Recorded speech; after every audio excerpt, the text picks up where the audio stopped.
All right, Facebook family, you know what time it is? It is 9 o'clock p.m. Monday night, and here we are for Pajama Praise. We're here live on Facebook and YouTube. Our special guest is already here with us, Mr. Andrew D. Sims-Kirkland, a proprietor, a minister, a singer, and all of that. Listen, y'all, let us know that you're here with us tonight. Listen, man, I am so excited to have him here with us tonight. Also got another person with me. Come on into the camera. This is my son, Glenn II. Come up closer so they can see you. He is here with me tonight. Yeah. All right. Yeah, he's here with me tonight to share with us on Pajama Praise. So listen, y'all, we're excited to have you here with us tonight. Before we get started, I'm going to ask Minister Andrew if he will give us a word of prayer. Certainly. Let's pray. God of grace, God of mercy, we thank you for your loving kindness toward us. And God, we thank you for all that you do in and through our lives. Father, I pray now that you would bless even this broadcast on tonight, and bless Dr. Nixon for all that he is doing in the community to uplift those around and to spotlight and highlight those in our communities and afar. God, we thank you, and in all things we give you praise and glory. It's in the matchless, mighty, and undefeated name of Jesus the Christ. Amen. Amen. Again, we have with us tonight Minister Andrew D. Sims-Kirkland. And so we're going to go ahead and get into our interview. We have a lot to cover on tonight. Tina Green, I see you there. A longtime friend, man. I've known Tina almost 40 years now. She is an educator and a musician. I don't know if Tina still plays, but she is an educator and a musician. Thank you so much for joining us tonight. Let us know you are here with us. Again, so we have Mr. Andrew Sims with us. So Andrew, tell us a little bit about yourself. Where was Andrew born? I was born right here in Fort Worth, Texas. Pretty much raised on the south side of Fort Worth, Texas, in the household of my mother and my grandmother. All right. And so from Fort Worth. All right, so you are a Fort Worth native. All right. Yes. And so you from the south side. All right. And so what do you remember growing up on the south side? What were some of the things that was going on the south side when you were growing up? Well, you know what, Dr. Nixon, I actually spent most of my time in the house. I was not really one of those kids that like to go outside or whatnot. So I can't tell you much about it because I stayed in the house. All right. Okay. Yeah. So you came up during the age where the video games were really taking off, and absolutely. And during that time, y'all had some incredible TV shows on even. But so let me ask you this: what were some of the eating places still on the south side when you were coming along? Oh, wow. We went a lot to, I guess they would really consider that somewhat west side at that time, but we went a lot to a place called Colonial. It was Colonial, on East Berry. And okay, yeah. Almost every Sunday thing for us. Oh, wow. Listen, you know, Andrew, man, I've got to give a shout out to your mom, CN, my long time friend. Oh, my God. We worked together for many years at Days of Allah. Oh, man, we, CN and Annie and Rosie. Oh, my God. Yes, sir. Man, we had an incredible time over at Days of Allah. I couldn't wait to get to work. That was one of the places that I loved going to. I mean, I would get to work early and stay late. Yeah. You know, just to fellowship with your mom and our friends. And so, so where did you go to school? I know one of the schools you went to. Well, tell us about your school life. So I started elementary school at Mary Louise Phillips Elementary School, actually on the west side of Fort Worth. Right. And then I went to Monnick Middle School. Okay. Monnick Middle School was awesome experience. That's where I met my first choir teacher. Okay. And then I graduated from Green Bee Trimble Technical High School, and may I add, the best high school in Fort Worth. All right. Now let's back up. Let's back up. You say that's where you met your first choir teacher. Now Yes. that's not entirely true. Now back up. Okay. Were you in the choir with me? No, actually, my brother was with you. Okay. Mm-hmm. Yeah, that's right. You were not in, but you were in my music class because everybody came to me for music. I actually, Dr. Nixon, I didn't go to Days of Allah. My brother did, but you were my piano teacher. And really? And at the time, you were doing sessions at Grace. I think it was Grace Temple. Okay. Mm-hmm. Okay. You were my piano teacher. See, I didn't even remember that. That's how old I Yes, I did not. So you didn't go to Days of Allah, but Andre did. Andre did, correct. Oh, wow. And see, I know Andre was in my choir. I know he was. Yeah. Yes, sir. Incredible. And so you went to Mary Louise Phillips. So when you were at Mary Louise Phillips, let me ask you this: was Miss Vicky Dollahite there? Miss Dollahite was my principal. Okay. All right. Yeah. And so Miss Dollahite worked at Days of Allah. Oh wow. For a while. As a matter of fact, I think she came from Mary Louise Phillips to Days of Allah, and she was our assistant principal for a while. Listen, Mary McGinty is on with us, and she said that you are her son, and she always calls me Norm Nixon. You know. Yes, that is one of my many godmothers. Yeah. And so tell us about, so you said you started in choir at Monning. Tell us about that. Yes, sir. My choir teacher was Mr. Marcus Robinson. May he rest in peace. Mr. Robinson was actually also a musician at Antioch Baptist Church on East Rosedale, but he was my choir teacher in middle school.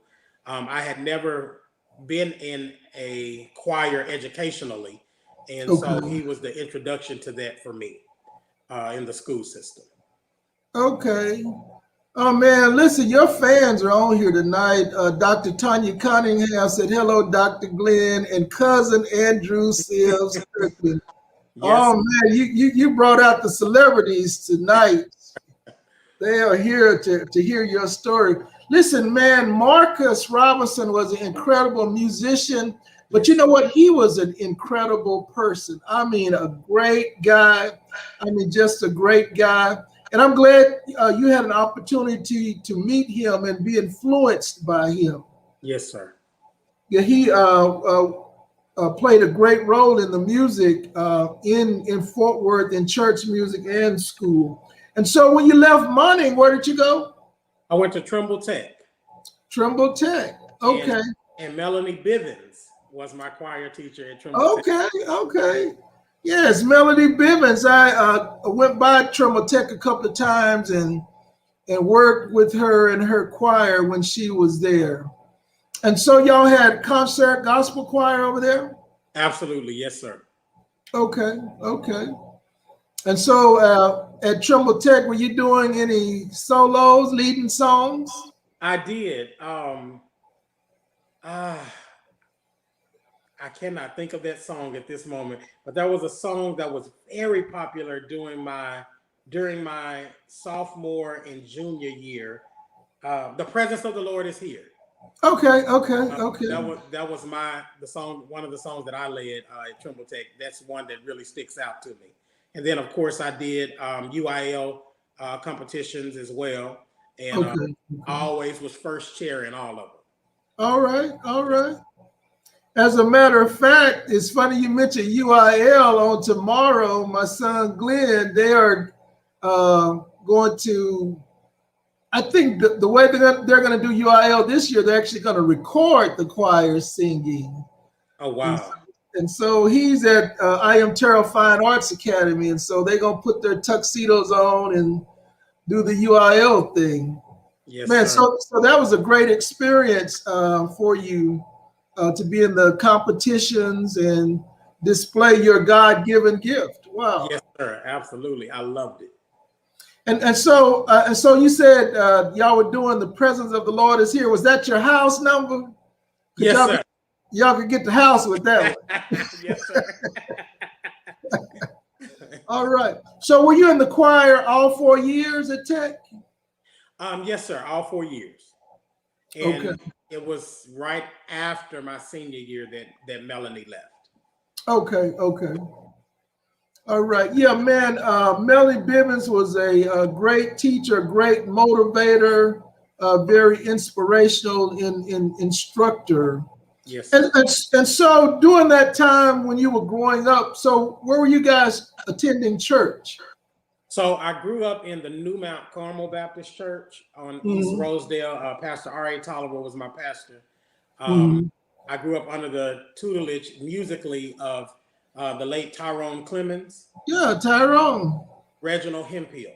Yeah.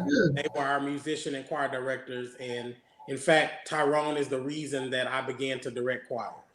Okay. Yes. Yeah, man, Brother Tyrone Clemens was one of the great choir directors back in the day. Even when I came into gospel music, they had a gospel group called These Are They. Right. And Brother Tyrone and Poochie and some other people. I think one time Minister Greg Taylor from Heavenly Gospel was their musician. Man, they could blow. And I think Irma Hall sung with them at one time. Irma did? Okay. Yes, sir. Listen, man, so Tyrone, he was a director of directors. I mean, he could really pull it out of you. And then if you wasn't bringing it the way he wanted, he would scream at you real good. Absolutely. And I picked up that bad trait. But you know what? Back then, though, Andrew, man, it was people took pride in being in choirs. Yes, sir. They didn't come in trying to rush rehearsal. You know, we want to rehearse an hour and 9 minutes, and that's enough. Man, we would rehearse 2 hours plus, you know. Absolutely. Until we got it right. And then if it was a musical, you stayed there till rehearsal was over. You better pack a lunch. I mean, that's just the way it was. I mean, back then the choir members had a work ethic, you know. Yes, sir. And Brother Tyrone and so many of the other directors during that time, you know, they helped these choirs form an attitude of excellence. Yes, sir.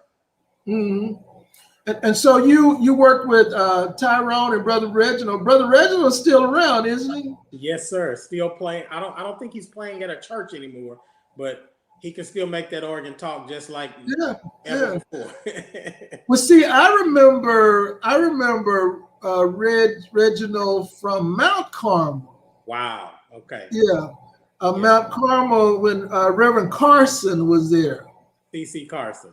Reverend C.C. Carson, and then Pastor Lonnie Griggs. Lonnie Griggs, yes, sir. Yeah, I remember being there. Listen, man, I want to do a couple of shout outs before we move on. Dr. Herbert Jones is on with us. He was our special guest last week for Pajama Praise. Mr. Albert Joe Reed, who is an upcoming guest, he's all the way from Killeen, Texas, and he's going to be coming. And then here's somebody, Andrew, you know, my classmate, longtime friend, buddy, Miss Jacqueline Foster Kelton. But, yes. but at O.D. Wyatt, we just called her Jackie Foster. I mean, she was one of the great sopranos there in the choir at O.D. Wyatt. And then Catrice Reed with Loving Yourself Inside and Out Ministry. She is a great supporter of Pajama Praise. She has her own ministry. They do incredible outreach. I need to get y'all hooked up because I know that you are an entrepreneur and you are a giver and you do outreach. So I'm going to get you hooked up with her. And then my sweetheart from Bethany Baptist Church, Miss Naomi Hill. Listen, Andrew, you have not had a pound cake until you had Miss Naomi Hill's pound cake. And so, Andrew, so when you left New Mount Carmel, where did you go to church? When I first left New Mount Carmel, I was 16 years old, and I had received a call to come and direct the choir at Community Baptist Church, Pastor Robert McGinty, and my mother allowed me to do so. In which I stayed for about 3 years at Community before moving around. After leaving Community, I went to Sweet Home Baptist Church. The original Sweet Home Church. And then I served there for a few years, and I ended up at St. John Baptist Church, the historic St. John Baptist Church in Dallas. Okay. Yes, sir. And in Dallas, I actually got hired at St. John as the praise and worship leader, rather than the choir director. It eventually turned into directing the choir as well. But yes, sir. And then I ended up where I am now in Greater St. Mark with my father. Okay. Man, that is awesome, man. I think in ministry, sometimes people don't understand, God gives some people assignments. Yes, sir. And you have to know where you are in the ministry. Some people say, oh, they hop around from church to church. But you know what? I know what my calling is. My calling is to go to various places and make a difference. At some point, the Lord may tell me to stay somewhere 20 or 30 years, but at the point that he tells you your assignment is up, yes, sir, you need to be listening instead of saying, oh, I'm not going to leave this, But looks like the Lord has used you in various capacities to go in and make a difference. I mean, would you say that? Absolutely. And I'm very sensitive to his voice. And when he gives me direction, I follow that direction. And when he tells me, just as you just forestated, that my season is up, then my season is up. And and whatever I can leave and plant at those various places as I travel through, then I believe I fulfilled the purpose of that particular season in my life. Right, exactly. And that's something that those in ministry should know, should learn, and even churches on the mature side, because sometimes when your assignment is up at a church and you tell them it's time for you to go, man, they get mad at you and they don't want to talk to you. And look, I've seen it happen to me, where I served faithfully and gave my all. When it was time for me to go, I told them and they got mad at me. Yes, sir. But man, the Lord has used you greatly on the music scene, but also, and we're going to come back to that in a minute, but you are a licensed mortician. Yes. Tell us about that. When you were a kid growing up, I didn't see that coming, So tell us about that. I actually was always fascinated with the way a mortician could take a deceased person and make them look as if they were sleeping.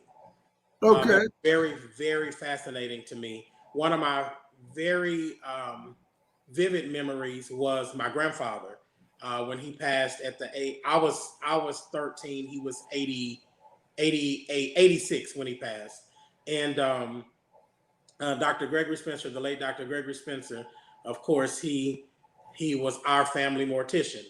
And my grandfather was crippled. A lot of people on the gospel music quartet scene may have known my grandfather, Mr. Nathaniel Cooper.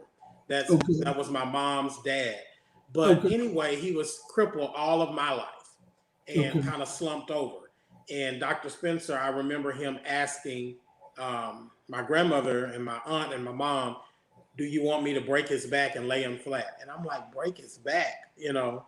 But that piqued my interest into what really do morticians do. And so that was my first strong, vivid memory. And from that moment on, I knew that I wanted to be a mortician. Okay. Wow. Hey, listen, Andrew, I need to give a shout out right quick. My brother is on here with us tonight, Michael Jorman. He is my big brother. I think this is his first time being on with us. He pastors Galilee Baptist Church down in Venus, Texas. So everyone that's down in Venus, I mean, y'all go by and visit Galilee Baptist Church where Pastor Michael Jorman is. Venus, some people don't know where Venus is. Venus is down by Midlothian, down Highway 67. And so if you're down that way, if you live that way, check out Galilee Baptist Church. You know, Minister Andrew, you mentioned that Pastor Spencer was y'all's family mortician. Pastor Spencer was everybody's family mortician. That's right. Whether he had your body or not, Yes, he sir. was your mortician. You know, that's the type of person Pastor Greg Spencer was. I mean, an incredible. You know what? If you miss knowing Pastor Gregory Spencer, man, you miss knowing somebody. Yes, sir. And so Pastor Spencer did your grandfather's funeral. Yes, sir. And tell us about the excellent job he did. Oh my. Dr. Spencer could just orchestrate a funeral beyond your greatest imagination. He was, of course, anyone that knows the late Dr. Spencer, he was a forward thinker. He certainly did things before its time. And he wasn't afraid or ashamed to do new things that people had not seen and had not heard of, you know?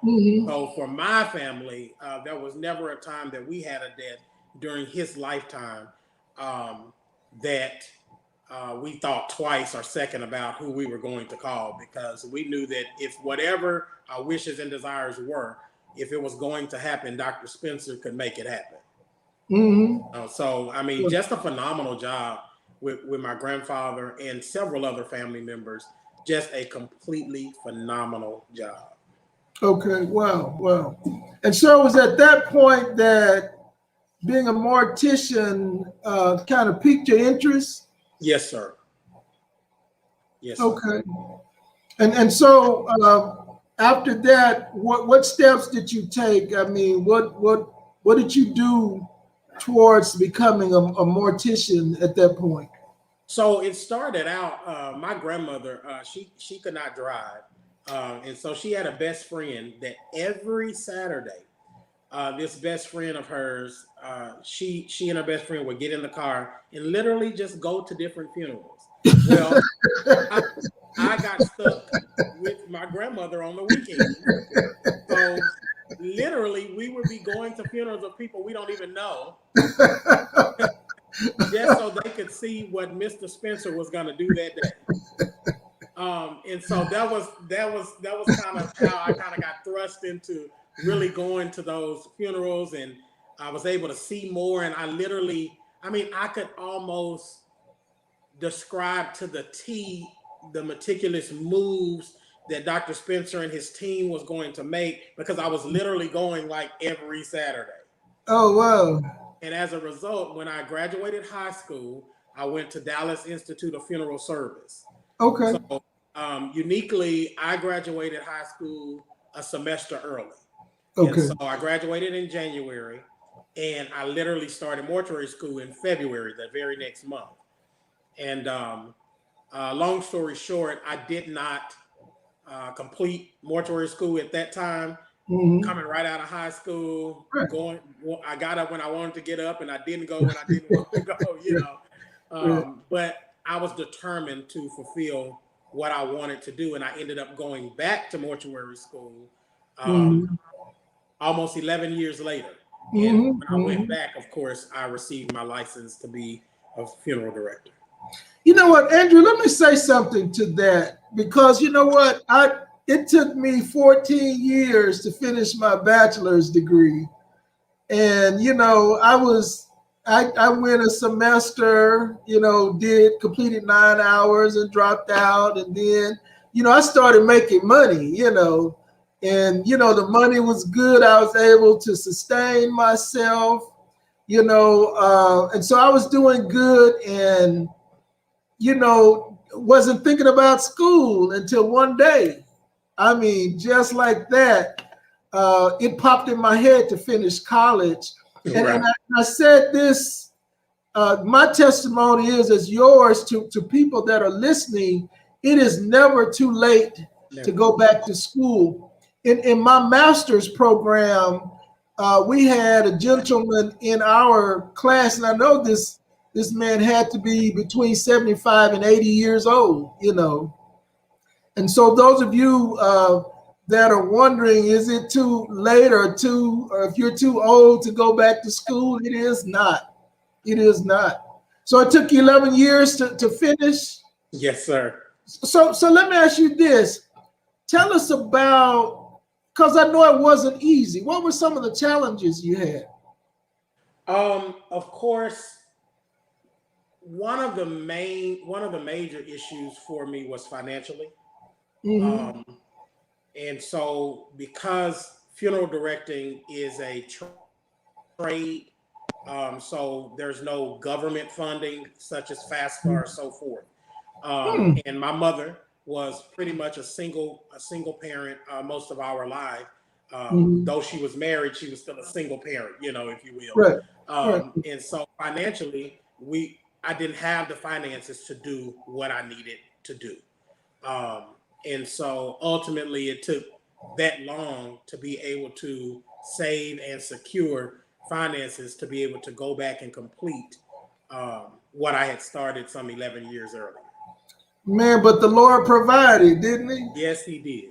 You know, I remember when I started the master's program, man, I had some financial issues.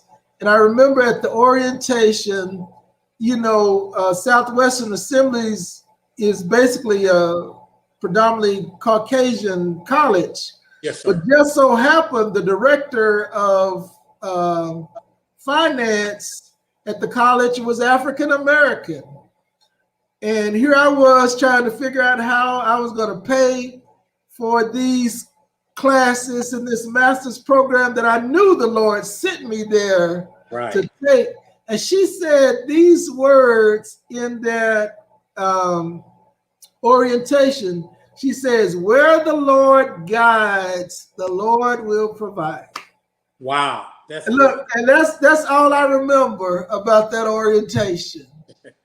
And then some 2 years later, I finished that college with a master's degree. Awesome. Wow. Man, you stirring up some stuff up in here, boy. You know? and so the Lord allowed you to get the financing and go. So how were the classes? Were the courses difficult? Very difficult. It is 5 days a week, or at that time it was 5 days a week, just 4 hours a day. But it was basically about 4 years worth of work crammed into a 6-month period. And so, of course, when I went back in 2016, I was going to school and managing my own mortuary all at the same time. And it was one of the most stressful times of my entire life, trying to make certain that I could keep my grades up, you know, and get through school, but alongside pleasing the families in which that were entrusting their loved ones into our care. So very challenging, but very rewarding in the end. Well, and so you had to go to Dallas every day? Every day I drove to Dallas every day at 5 a.m. 5 a.m.? That was the only way to get there and get in front of the traffic. Because what time What time are your classes? Class was going to begin at 10 minutes after 7. So OMG. 5 a.m. every day. Why were y'all having, well, I guess because many of you worked at mortuaries. Was that the reason? Yes, sir. Yes, okay. Sir. And so y'all went to class from 7 to what, noon? Correct. Okay. Woo, 5 a.m. Oh my God. Rain, sleet, or snow. Yes, sir. Oh man, I remember those days. I remember those days that, these folk would talk about, oh, it's cold. Well, listen, they don't care. You better be in class. You better have your work in, and it better be right, Absolutely. In fact, when I was at Mortuary School, Dr. Nixon, one of my teachers was Dr. Tanya Cunningham. All right. She's actually my cousin as well. Okay. My grandfather's side. And I thought that I was going to be able to kind of breeze through her class. Okay. My cousin, so she'll help let me make it a little bit. The very first test, I failed. Oh wow! And she said to me, "I'm going to be harder on you than I am on everybody else because you're my cousin and I want it right." And she meant that, and I am so grateful for it now. Dr. Tanya Cunningham, did you hear Minister Andrew? He said that you were a stickler and that you were not playing in your class. Dr. Tanya Cunningham was my guest here on one of the Pajama Praise shows, and she talked about that. Yes, sir. And so you just attested to what she was saying. Thank you for joining. Dr. Patrick Bradley is on here with us tonight. He talked about you sure can sing, He's one of the world's greatest musicians. That's right, man. Dr. Patrick Bradley is my friend. I have to tell you, when we have time about that trip to Japan, yeah, man. But listen, so Dr. Tanya Cunningham was your instructor, and she was a stickler, huh? Yes, sir. Absolutely. Oh, wow. And so you went on to mortuary school, you finished. So then what happened after mortuary school? So I was already running Tree of Life funeral home. Okay. I founded the funeral home just before going back to mortuary school. And so, of course, I just continued on with running Tree of Life and doing what was necessary to allow us to become a staple in our community. And we worked diligently to make certain that we are the premier choice for funeral service in the city of Fort Worth. In addition to the funeral home, after mortuary school, I joined the State Association of Funeral Directors and the National Funeral Directors and Morticians Association. I'm members of both, as well as very actively involved in our local Funeral Directors Association, which again, Dr. Tanya Cunningham is our president of our local association. So I'm the chaplain of the local association, Fort Worth Tarrant County Funeral Directors Association. And so very active in all the local, state, and national level. And so, you guys, and so, when, as the old folks say, when I was coming along, we only had a few funeral homes. There was Baker's, Williams, Marsh Bakes, Ferguson out in Como, and Russell in Como. Russell, and then Pinkston was still in business. And then, and I forget about this, but Davis Funeral Home. I've heard of Davis. Yeah, Davis at that time was over on Berry Street. Wow. It was right kind of a little bit east of Samaria. Okay. There's a funeral home, but now, man, there are quite a few funeral homes So how is it with, and I hate to use this term competition, but that's kind of what it is, In a sense, and of course, in addition to the ones that you named, I'd like to also name Angelic Weber. Weber, that's right. I think they were on Evans. They were on Evans, right? Yes, sir. But I really don't consider it competition. Okay. I offer at Tree of Life, we offer service, Right. and we allow our service to speak for itself. Of course, there are others around that do whatever it is they do, and some of them with excellence, Right. and some maybe not so much. However, Right. I'm not the judge of that. I just offer excellence at Tree of Life, and because we offer excellence, God has literally blessed us and enlarged our coast. Sure. We literally have went from serving 93 families our first year until last year.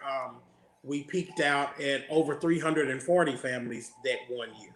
So, Right. I mean, God has literally blessed us. And I honestly, Dr. Nixon, I don't pay attention to those around me because I'm too focused on fulfilling the destiny and the purpose that God has for me and for Tree of Life. So there's a lot of colleagues, our competitors, if you will, that are around. But when you want the best, you go to the best, and that's Tree of Life.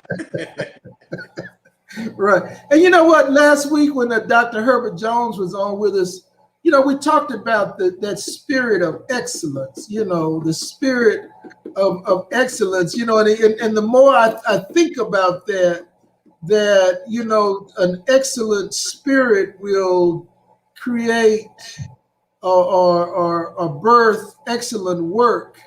Yes, sir. I can't say it all the time, and maybe maybe I'm off base here, that excellent work always creates an excellent spirit, because sometimes people are so focused on dotting the I's and crossing the T's that they get the human side of it all, that people are still humans, Nixon, I teach my staff two things rather. One of the most important things I teach my staff is that integrity is doing right when there's no one else around to see it. And then the second thing I teach my staff is we only have one opportunity to do what we do. You can redo a party, you can redo a retirement, you can redo a birthday, whatever the case may be. We only have one shot at a funeral. And so it's important to do it right the first time. Right. And that's why we have been so successful, because that's the way I teach, and that's what I expect from my staff, and that's what you're gonna get. Nothing but excellence at Tree of Life. Right. So let me ask you this: Did you ever work at Spencer's Funeral Home? I did. I worked at Gregory Spencer's Funeral Directors as the publications director. So basically, I did all of the programs. For, of course, at that time, Spencer's Funeral Home was burying anywhere between 500 and 600 persons a year. And so I did all of the programs, and that was a great experience as well. I didn't do a whole lot of working funerals when I worked at Spencer's. It was more so the back end with the programs and things of that nature, and my interaction with the families in that regard. But that was also a blessing for me, because when I did open my own funeral home, I was able to take what I learned in the background and apply it to my own funeral home. To make my publications department what it is today. Sure. And I think sometimes people miss it, that what you see up front is a result of a lot of things that happen in the background. Yeah. And so, man, the Lord saw your faithfulness. Yes, sir. And saw your heart, and man, brought you to where you are now. Man, Tree of Life is well known here in the Metroplex. I mean, I've seen your work, man. Y'all do excellent work. Thank you, sir. You know, and it's because of you, you know, man, you and your team to that put in the time before you get there, you know, before you get there. And so not only are you a entrepreneur, but you are also a minister, right? Yes, sir. So tell us about your ministry. So I accepted my calling into the gospel preaching ministry when I was 8 years old, under the leadership of Pastor R.A. Tolliver.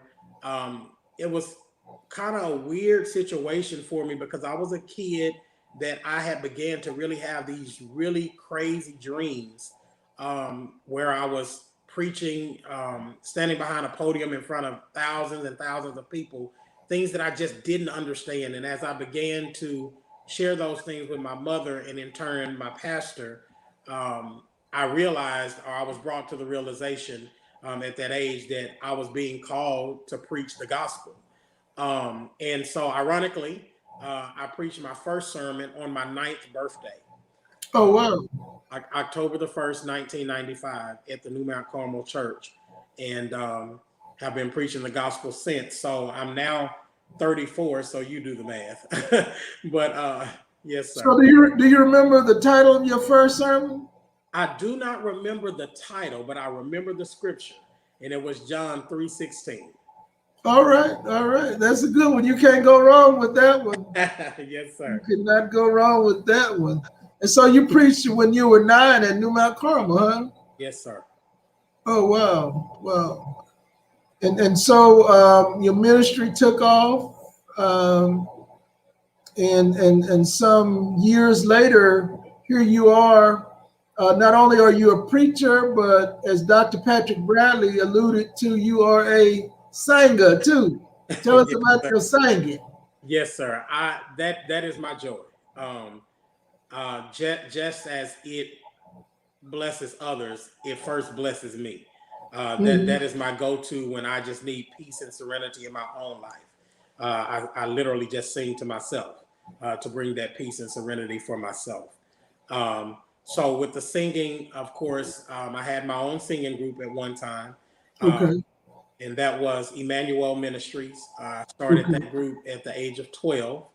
And we sung up until 2018, 17 or 18. And in the funeral home, it was just so much work for me. I could not do the gospel group anymore.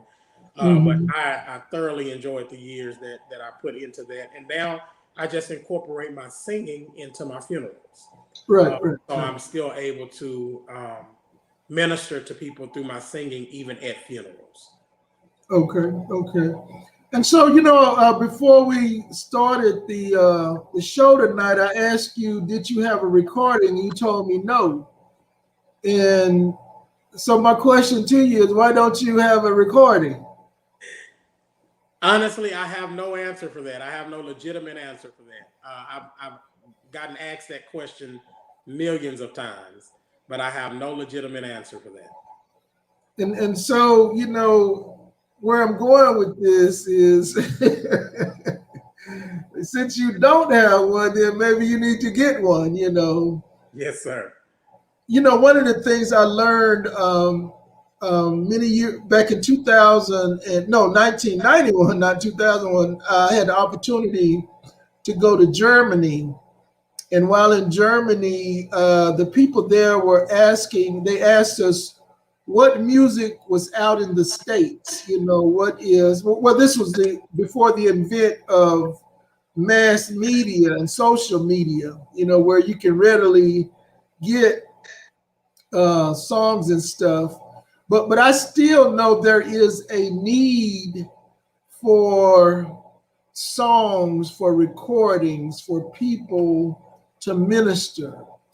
You never know how through a recording somebody's life might be changed, you know. And you have that great gift, that great voice, man. Go ahead and at least do a single, you know. Yes, sir. Do a single, man. Um, And so you had the group, and now you sing. So do you only sing at funerals? What about at church? Are you over the choir at church or anything? I am. I am the minister of music at our church. My father is the pastor, Bishop Mark Kirkland, Greater St. Mark Ministries. And I do serve as the minister of music and the praise and worship leader. And Okay. so I do sing every Sunday. Of course, the choir has not been singing for a little over a year now, but due to COVID. But our praise team is still singing, and I do lead praise and worship. And so you sing every Sunday? Every Sunday. Okay, so I can't invite you to my church to come and sing one Sunday morning. You can invite me. My father will release me sometime. Okay, all right. I'm glad you told me that. And so since you've been in church music and gospel music, tell me what your experience has been. I started in gospel music back in 1981. Oh, wow. That was 5 years before I was born. Yeah, yeah. And so, I came along during the time, man, when the Walter Hawkins, were off the chart. Yes, I mean, I would sit and play that album with Going Up Yonder on it, sit there and play it over and over and over and over and over, And Walter so the Hawkins is one of my favorite gospel artists.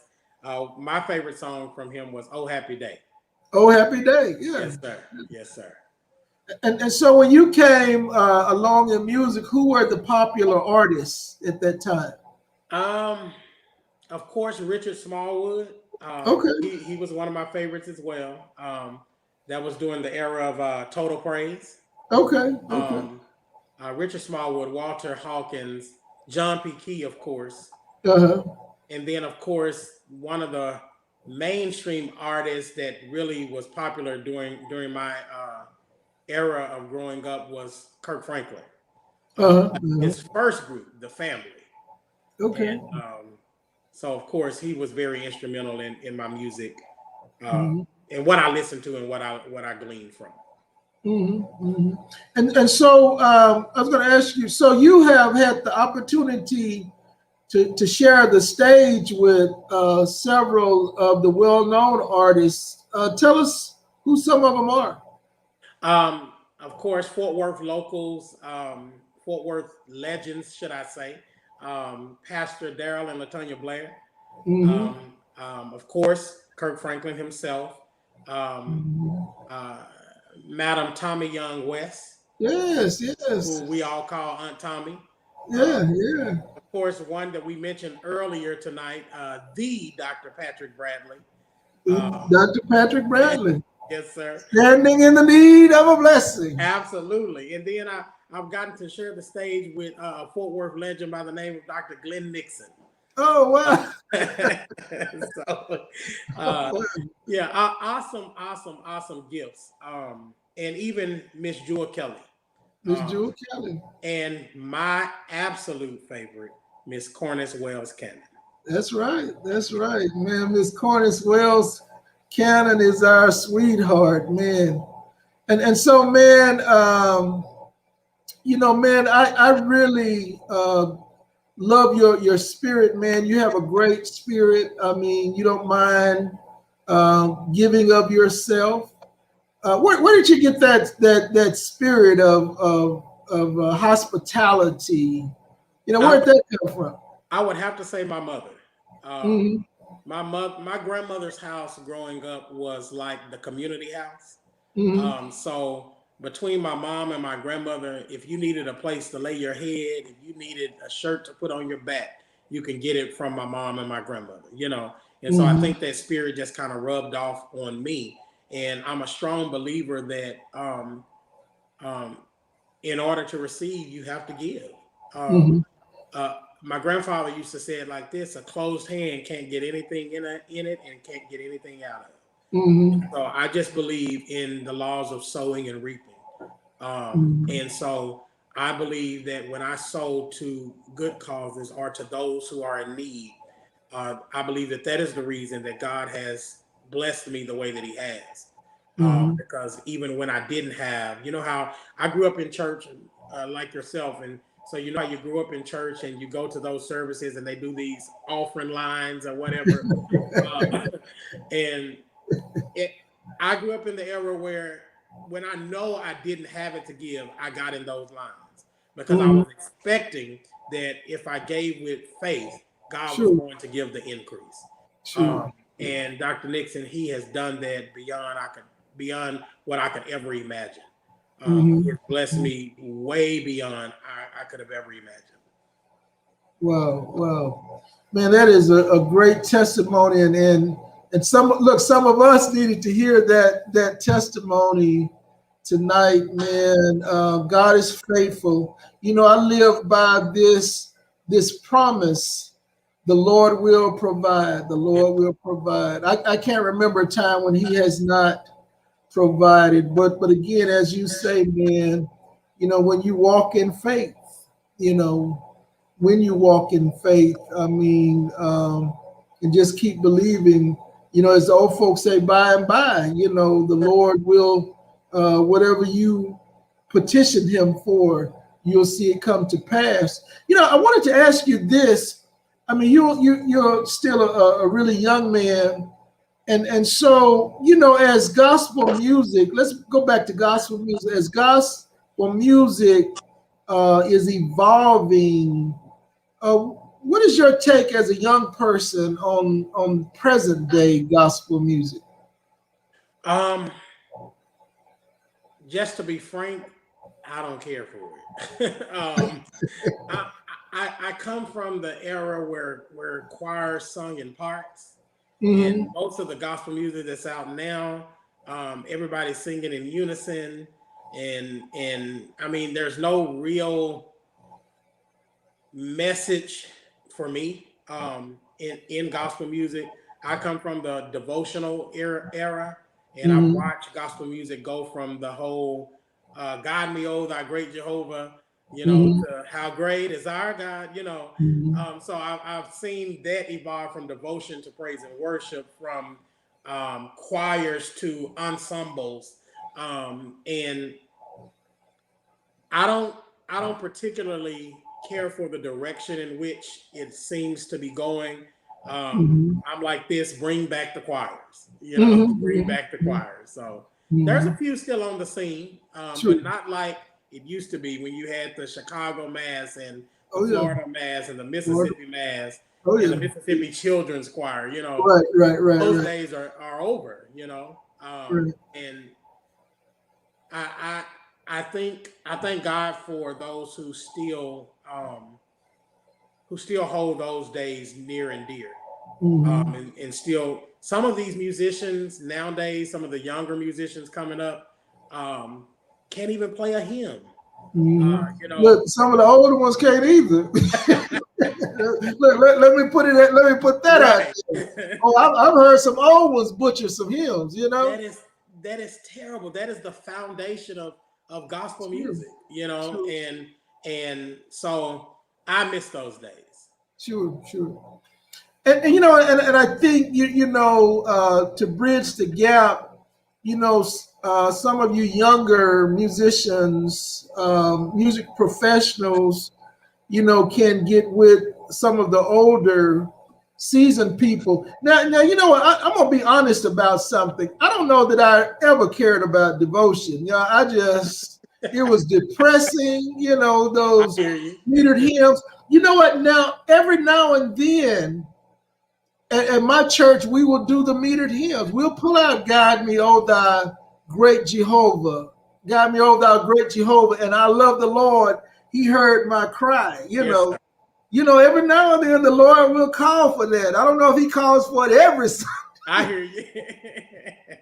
But every now and then, you know, I will call the pastor and say, "Hey, pastor, this Sunday we're going to do traditional church. You know, we're going to go back and pull up the metered hymns." And when we do, I mean, you know, one of the things that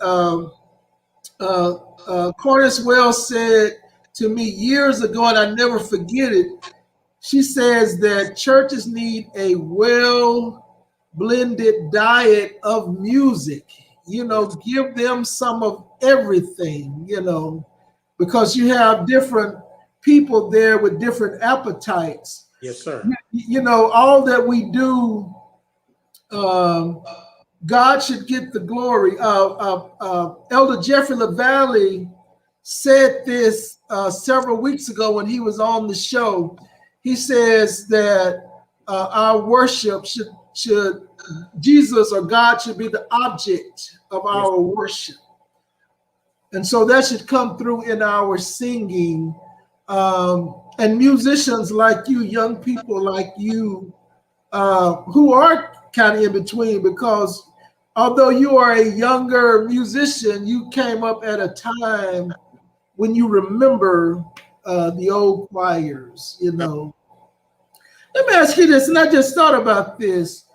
Do you remember the 100 voice children's choir we had? We sang at the convention center on Martin Luther King Day.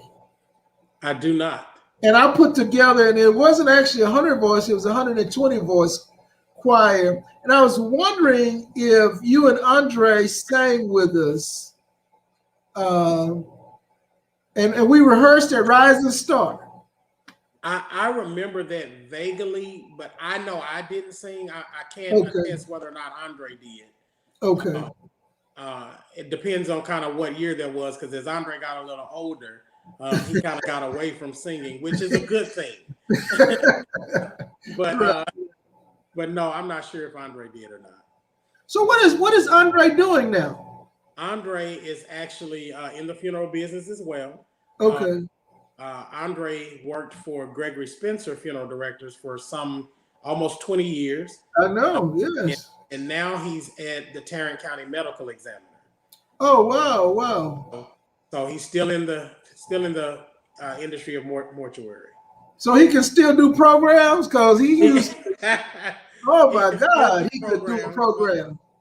He gave his gift to me, and I in turn gave it to my son. And, okay. But he still does them every now and then. He doesn't particularly like to, but he still does them.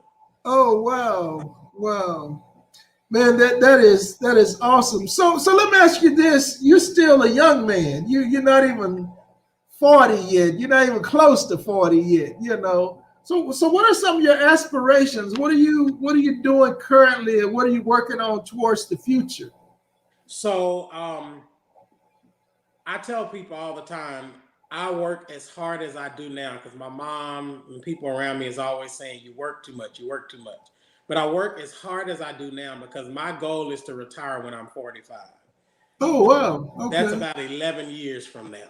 Okay. That's my goal, at 45, that I can come and go to the funeral home when I please, and knowing that it's a well-oiled machine that's going to continue to function without my presence.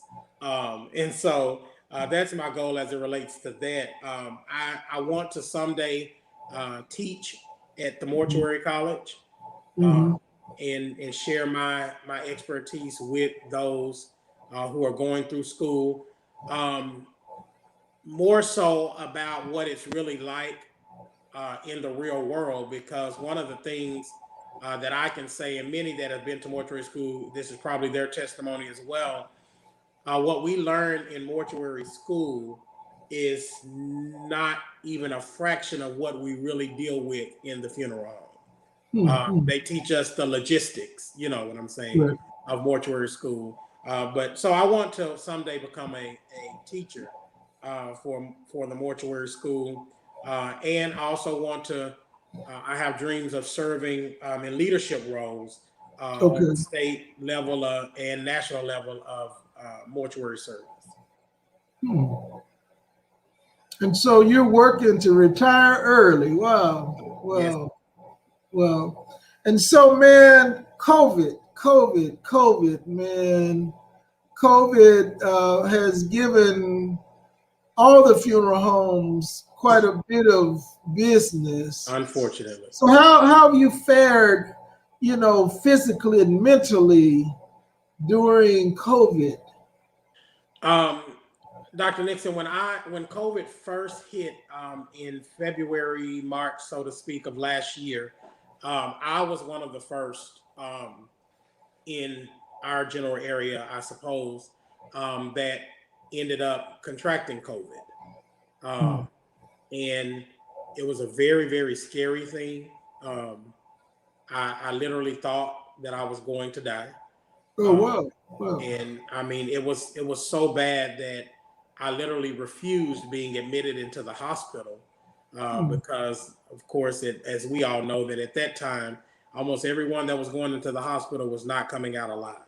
And so I got sick with COVID, was down for almost 20 days from the mortuary and down sick. And the mortuary at that time, of course, because there were so many deaths as it relates to COVID. I know within the span of the 20 days that I was sick at my mortuary, we buried some 30 some odd people. Oh, wow. Due to COVID just during that time. And even as the last year has progressed, COVID has seemingly slowed down as it relates to death. So we're not getting as many COVID positive deaths as we were getting, but it became extremely tedious because we were having to, when we pick up those COVID individuals, we were having to literally wear PPEs and hazmat suits almost because of the fear of not knowing, can we contract this just from touching a dead body that was positive, you know? And so mentally it plays a big part. And that's where I go back, honestly, to my gospel roots in singing and praying to bring peace and serenity to my own life. And what I try to do when I leave the mortuary every day, and more especially since COVID, is I take a moment to just kind of debrief my mind from the day so that I don't take those things home with me. It's almost impossible, but I do what I have to do to try to overcome those moments. Wow, man, that is something. I know you guys have been very busy. Man, you know what? When I asked you the other day about being my guest, you were already on my list. I have a list. I made out a list for the entire year. Wow. Of guests for Pajama Praise, and when I saw you, I mean, you know, it was like an orchestrated thing, you know, already. And for you to come, man, I'm greatly appreciative of you taking out of your time. And so, listen, this is what you have to do before you go. You've got to bless us in song, because my classmate Sonia Barrett was on, and I don't want to hear her mouth if you don't sing. And you were sitting over there with all that talent. So bless us real good. Now, don't make me shout, but okay.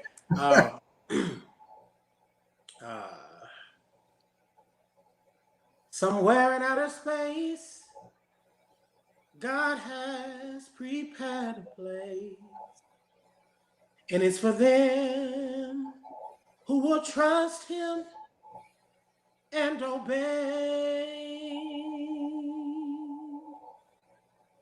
Although we don't know when, Jesus is coming back again, and the countdown is getting closer every day. 10, 9, 8, 7, 6, 5, and 4. Can anybody hear Jesus knocking at the door? 3, 2, and 1. Don't get caught with your work undone, because the countdown is getting closer every day. Jesus, Jesus, there is something about that name. Some call him Master, Savior, Jesus, like the fragrance that comes after the rain. His name is Jesus, Jesus, Jesus. Let all heaven and earth proclaim that kings and kingdoms, they will all pass away, but there is something about their name. And just hit a little bit of My Soul Loves Jesus. My soul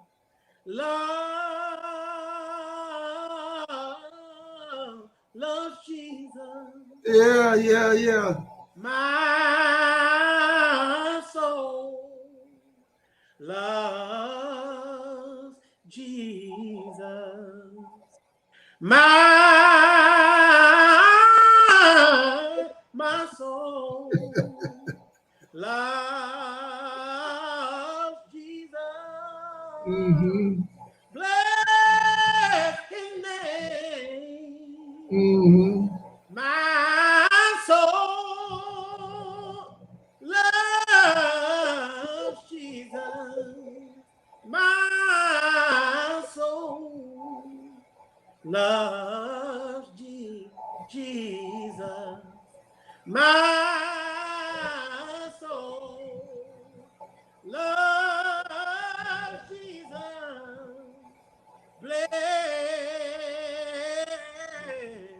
Bless his name. And look, I know you got to go, but you got to tell us he's a wonder The in my wonder.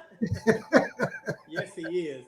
In my soul. Yes, yes, yes. He's A a wonder. wonder. Yeah, he is. In my soul. He's a wonder. He's a wonder. Glory. In my soul. Bless his name. Bless his name. Uh-huh. He's a wonder. Uh-huh. In my soul. He's a wonder. Mm-hmm. In my soul. He's a wonder. He's a wonder. In my soul. Yeah.